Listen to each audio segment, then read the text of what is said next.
Mr. Deputy Chairman, sir, I wish I was speaking on the budget in happier circumstances. Please, बीच में interrupt ना करें. Yeah, I understand. That's okay. We were not protesting. We were pointing out. We're not saying anything. We are not saying anything, Murli.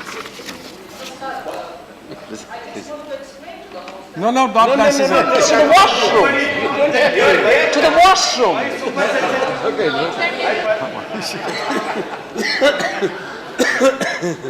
Sir, I wish I was speaking under happier circumstances.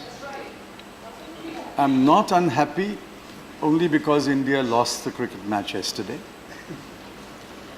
I'm unhappy, in fact, I'm very unhappy that democracy is suffering a blow every day. What we have seen in Karnataka, what we are seeing in Goa, may appear to be political upmanship, but I think it has a very damaging effect on the economy. Foreign investors, rating agencies, international organizations do not read Indian newspapers and do not watch the tamed Indian television channels. What they hear, what they read about political instability and political chicanery and political upmanship will have an impact on the economy. I only wish that the ruling party takes note of this. If they think they are advancing their political goals, I think at the same time they are doing a great disservice to the economic goals of this country. I sincerely appeal to them to respect democracy. What has happened in the last 2 days has gravely damaged democracy, and more such incidents will completely damage the democratic framework of this country. I condemn what has happened in Karnataka. I condemn what has happened in Goa, not because it's a political event alone, but because it has a very damaging impact on the economy. Sir, I wish to compliment the Finance Minister. பட்டங்கள் ஆழ்வதும் சட்டங்கள் செய்வதும் பாரினில் பெண்கள் நடத்த வந்தோம் எட்டும் அறிவினில் ஆணுக்கிங்கே பெண் இழைப்பில்லை என்று கும்மியடி. This is Bharatiyar.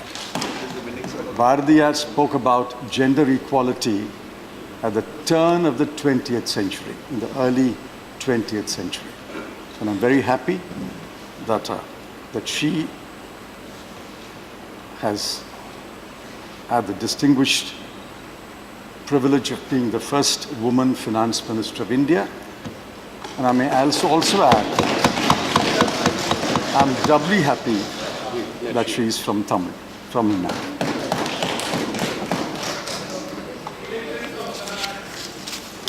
Yes. Having said that, Please. having said that, I want to ask the finance minister, what is her macroeconomic view of the economy? Usually, one gleans it from reading the budget speech.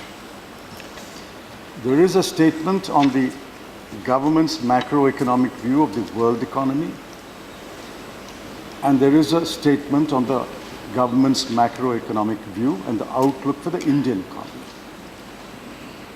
Unfortunately, that is absent in the budget speech.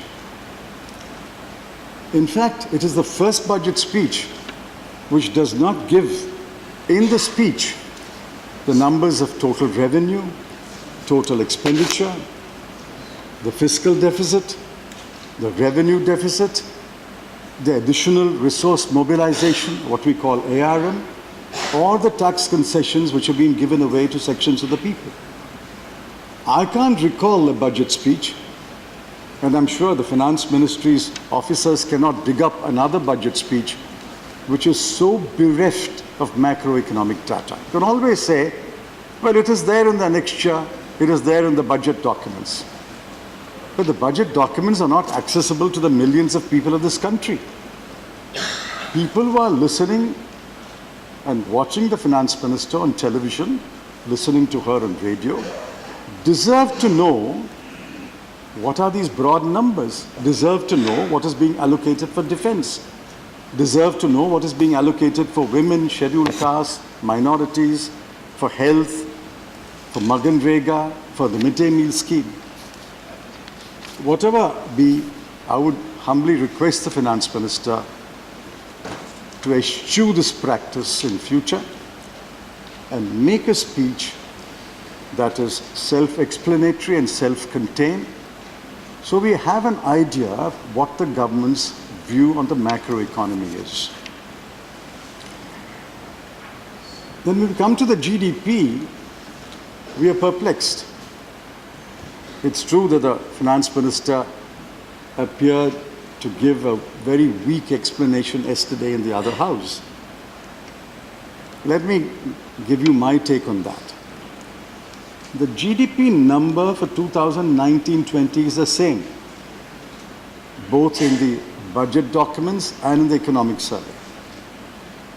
But the calculation of GDP for the year that went by is very different. According to the budget documents, it's 18 lakhs 84,000.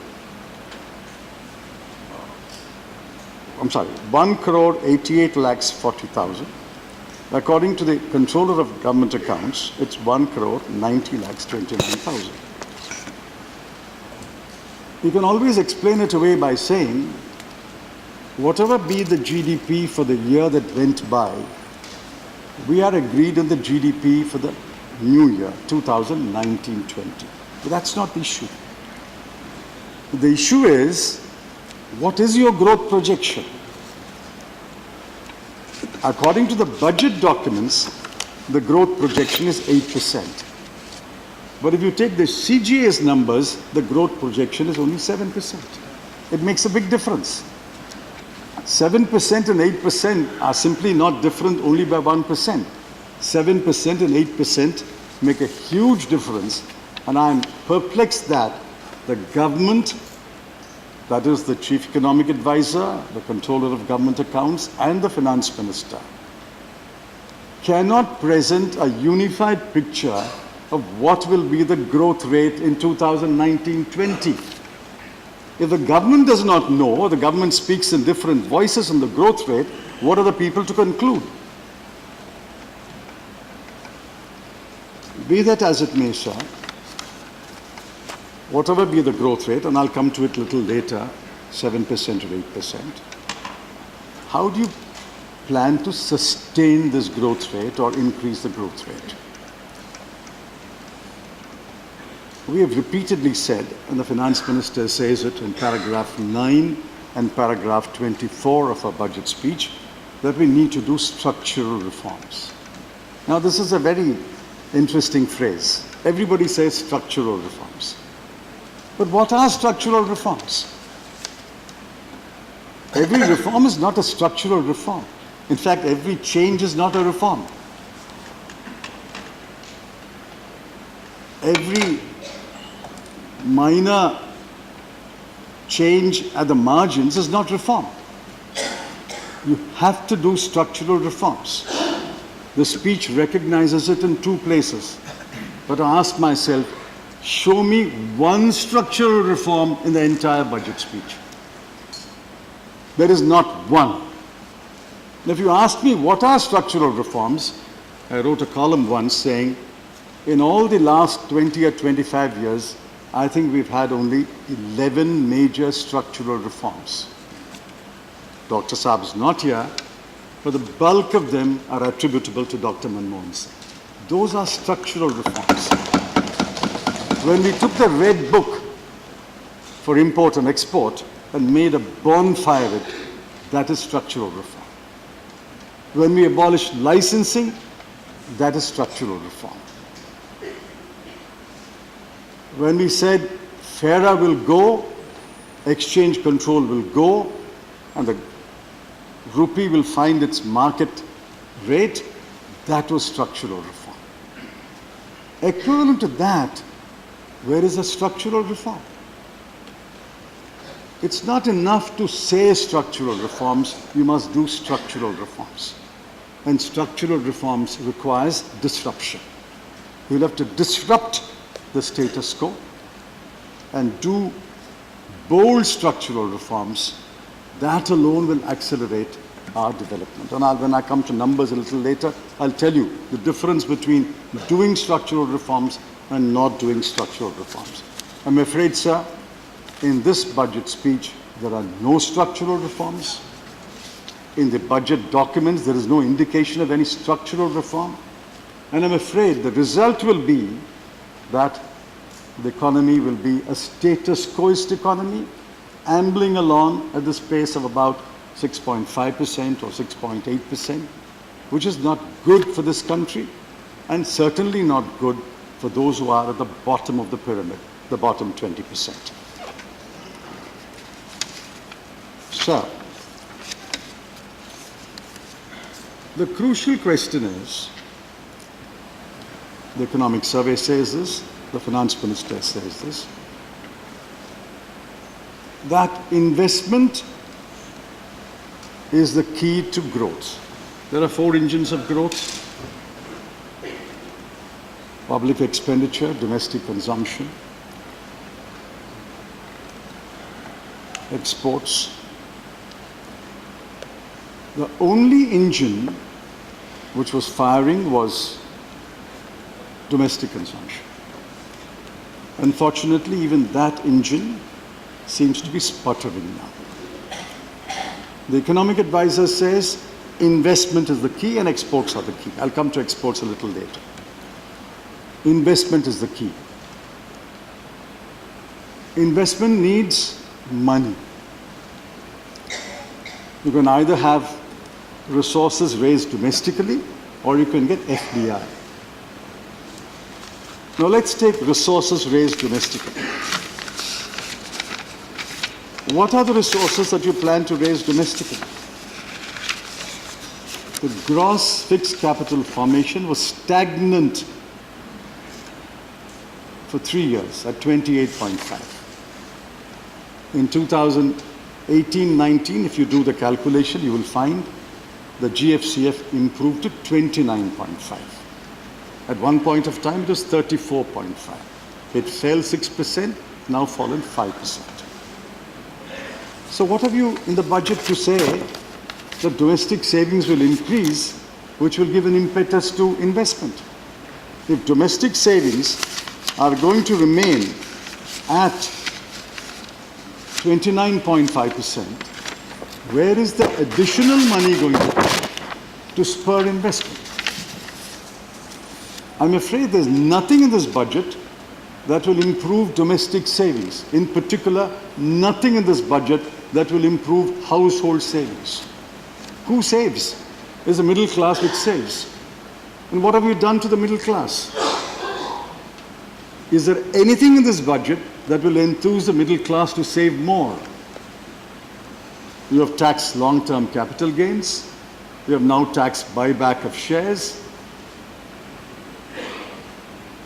About the super rich, which is a separate issue, you've increased their tax rate, but given no further relief to the middle class than what the interim budget gave. So where is the incentive for middle class to save more? And if household savings don't improve, domestic savings will not rise. If domestic savings do not rise, domestic investment will not rise. If domestic investment does not rise, the gross fixed capital formation will remain at about 29.5 or 30. If it remains at 29.5 or 30, how will you get 8% growth? Please teach me. I'm willing to be a student if the finance minister will be a teacher. I believe there's some debate about teacher and student in the other house. I'm willing to be a student. Let the finance minister be a teacher and tell me how will growth rise if domestic investment and GFCF remains at about 30. Now let's come to FDI. The budget speech says that FDI was 64.37 billion US dollars. She's right, but she forgot to mention it is gross FDI. Gross FDI was 64.375 billion last year. Net FDI was only 44 billion. So we should be absolutely transparent. She should have mentioned either both figures or she should have added the word gross to describe the FDI. Now, FDI has obvious limits. FDI is not in her control, not in anyone's control. FDI is controlled by the macroeconomy of the world. If US interest rates rise, if oil prices rise, if consumption rises in China, a variety of factors over which nobody has got control. So you can't rely only on FDI. The best way to boost investment rate is to boost domestic investment. And the best way to boost domestic investment is to boost domestic savings. The best way to boost domestic savings is to boost household savings. There is nothing, I repeat, there is nothing in this budget that will increase household savings. So, let me come to revenues. I've always held that this government loves to tax and spend. The last time that policy became a cropper. Unfortunately, as against budget estimates for 2018-19, the revenue loss was 1,60,000 crore. The revenues just simply did not come. One of the reasons is growth faltered. There are many other reasons. I don't have the time, my colleagues will. Now let's look at the budget estimates under the 6 major taxes. Corporation tax, income tax, customs, excise, service tax, GST.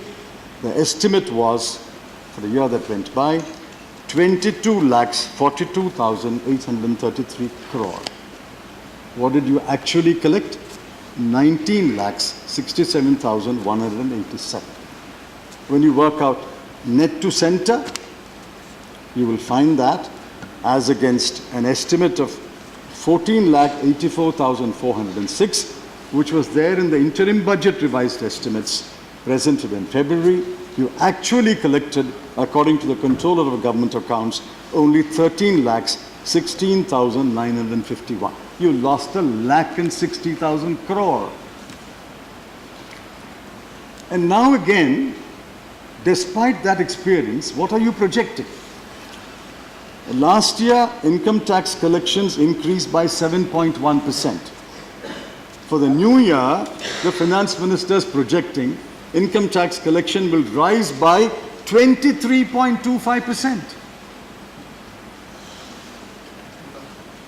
If you achieve that, you will rank with the Olympian pole vaulter. From 7.1%, you will rise to 23.25%. Customs was negative by 8.6%. Projection is plus 32%. Excise was flat, negative by 0.5%. Projection is 15.55%. And now we come to the great GST.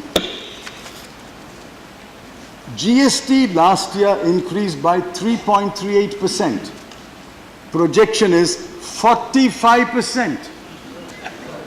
And if you achieve these targets, I'll compliment you at the end of the year. But I'm afraid these targets are completely unrealistic. I wish you well. I wish your CBDT and the CBIC well. But I'm afraid these are completely unrealistic projections, unrealistic targets.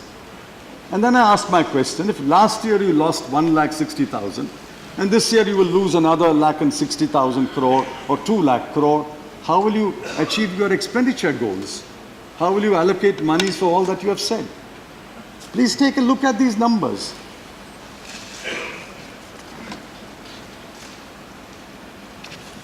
Sir,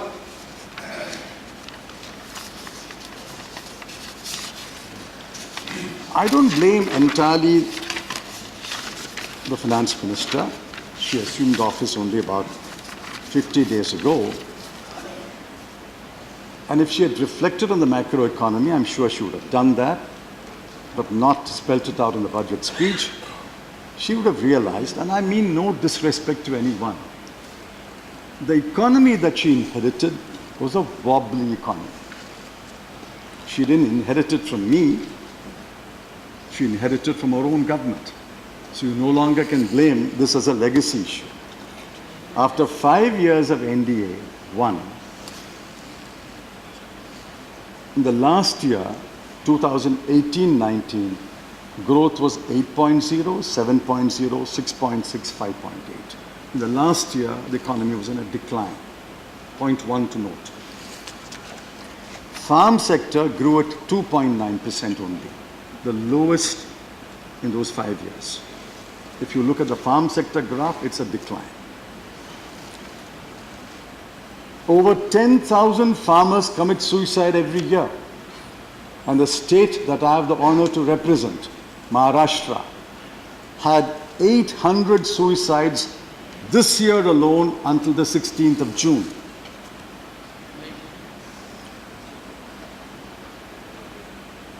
IIP for manufacturing in 4 years, the last 4 years of the NDA government, was barely 2.8, 4.4, 4.6, 3.5. Nowhere near the double-digit growth that is required.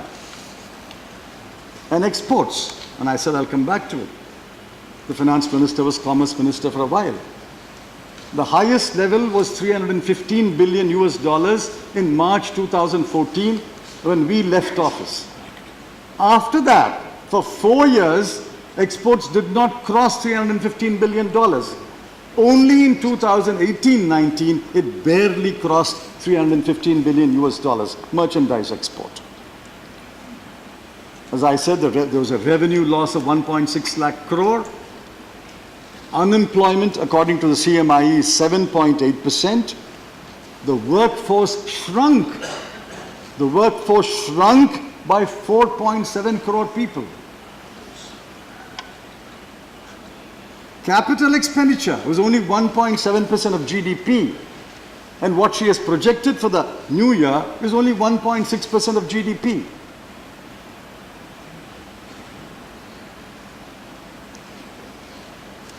The gravity of unemployment can be looked at by only one example. For 62,907 Kalasi posts, 82 lakh people applied, out of which 4,19,137 were B.Tech graduates and 40,751 had a master's in engineering. This is the economy that she inherited. I don't blame her for that. But taking note of the reality, you should have been bold. The government has a superb mandate.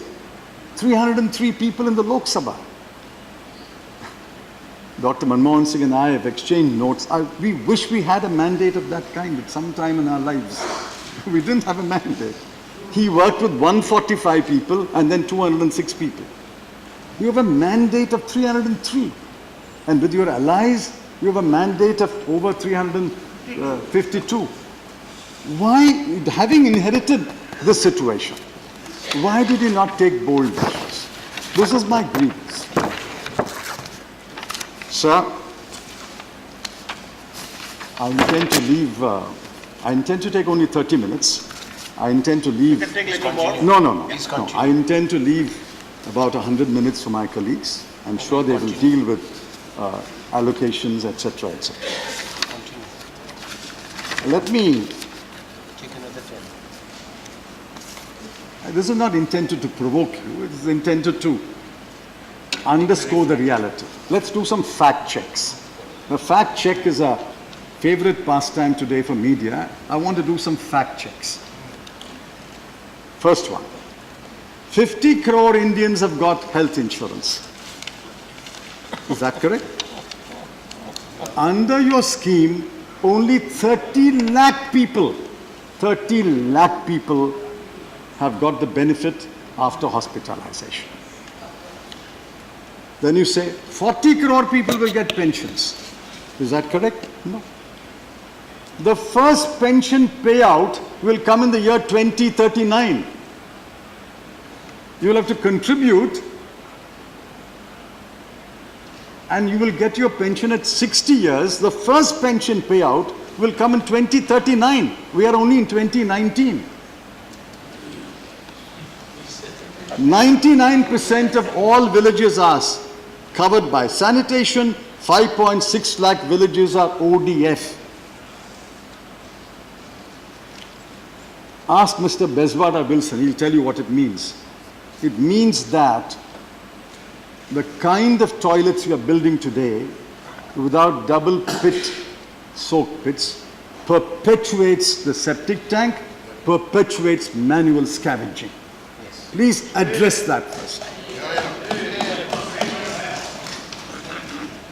144 people have died as a result of cleaning septic tanks in Tamil Nadu since 1993. Over 800 people have died in India. 88 people have died this year.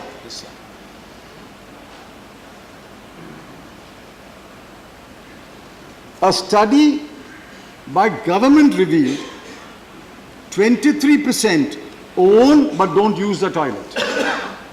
A study by a private agency revealed 43% of toilets are not used or not usable because there's no water.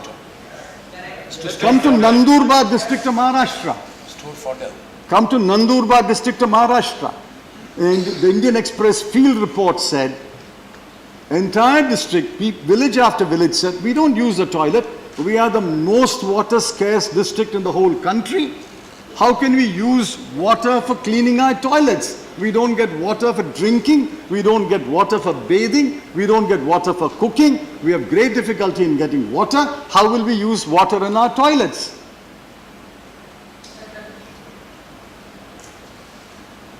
Next fact check. I've already said this. FDI, you said, was 64.375 billion. Minor correction, it is gross FDI, not net FDI. Next fact check. You say Pradhan Mantri Gram Sadak Yojana, for which I salute Mr. Vajpayee. He introduced this program. I acknowledged it even when I was finance minister. 97% of the villages are covered. Now come to my district. My district collector Shivaganga tells me, all villages are covered, sir, in our district. Therefore, I don't get any more PMGSY money. I said, what do you mean? The roads that you built 10 years ago are no longer motorable. And you call it an all-weather road. Just because you build a road 10 years ago or 12 years ago, doesn't mean it is an all-weather road forever and ever. What is it? Is it made of steel and gold? So don't make this claim that 97% of villages are covered. Come to my constituency, I'll show you village after village where the road was motorable when I got PMGSY funds to invest there, but it's no longer motorable. And finally, you say in your speech that NPAs have been reduced by 1 lakh crore. Absolutely correct. But you should have also said, in the 5 years of Modi 1, 5,55,603 crore rupees was written off for corporates. So you reduce NPAs by 1 lakh crore, but you write off 5,55,603 crore only for corporates. You won't write off farm loans, you won't write off education loans, you won't write off loans for the micro or small industry, but you will write off 5,55,000 crore. Finally, sir, in the 2 minutes that I have, there's this goal of a $5 trillion economy. Good, very good. I'll give you better goals. In 1990-91, India's economy was $325 billion. It doubled by 2003-04. Then the UPA government came. From $618 billion, it doubled to $1.22 trillion in 4 years. It doubled again to $2.48 billion in September 2017. It will double. It will double to $5 trillion. It doesn't require a prime minister or a finance minister. It will double. Why? That is the magic of compounding. Any money lender knows this. Any money lender knows this. Any borrower knows this. If the economy, nominal growth of economy is 12%, it will double in 6 years. If the nominal growth of the economy is 11%, it will double in 7 years. So I'm giving the finance minister a higher goal. You're going around the country saying we're going to build a $5 trillion economy by either 2023-24 or 2024-25. Very wisely. If it grows nominally at 12%, it will double in 2023-24. If it grows nominally at 11%, it will double in 2024-25. But I'm giving you another goal. Please say that either you or your successor, whoever it may be, will double it to $10 trillion by 2028-29. He will double it to $20 billion by 2032-33. What is this great number of $5 trillion? It will always double every 6 years or 7 years, because nominal growth will be 11 or 12. So please don't put this pie in the sky before the people and saying $5 trillion is equal to Chandrayaan landing on the moon. $5 trillion is simple arithmetic. It will double again and again. If you grow faster, it will double faster. If you grow slower, it will take 1 more year. So don't put this pie in the sky. Come down to the reality. The economy is weak. The budget speech is insipid. A weak economy needed a bold approach. I think the Prime Minister has enough will and determination to take bold decisions. It's not necessary that everything has to be said in a budget speech. It can be done even after. It can be done during the course of this budget session. But I expect this government to come back and tell us what structural reforms they will do, what bold steps they will take, how they will improve investment, which is the only engine that seems to be available to them, to spur India's growth to 8% this year and to raise it to double-digit 10%. I'm afraid, sir, this budget does not inspire us to believe that that will happen. But since this government has a 5-year mandate, I can only appeal to the government to pay serious attention to what we are saying. This is said in a spirit of genuine friendliness to get our economy going. Please ensure that bold structural reforms are done to boost economic growth. Thank you, sir. धन्यवाद माननीय P Chidambaram जी. இந்த video உங்களுக்கு பிடிச்சிருந்தா please like and share பண்ணுங்க. மறக்காம எங்க சேனலை சப்ஸ்கிரைபும் பண்ணுங்க.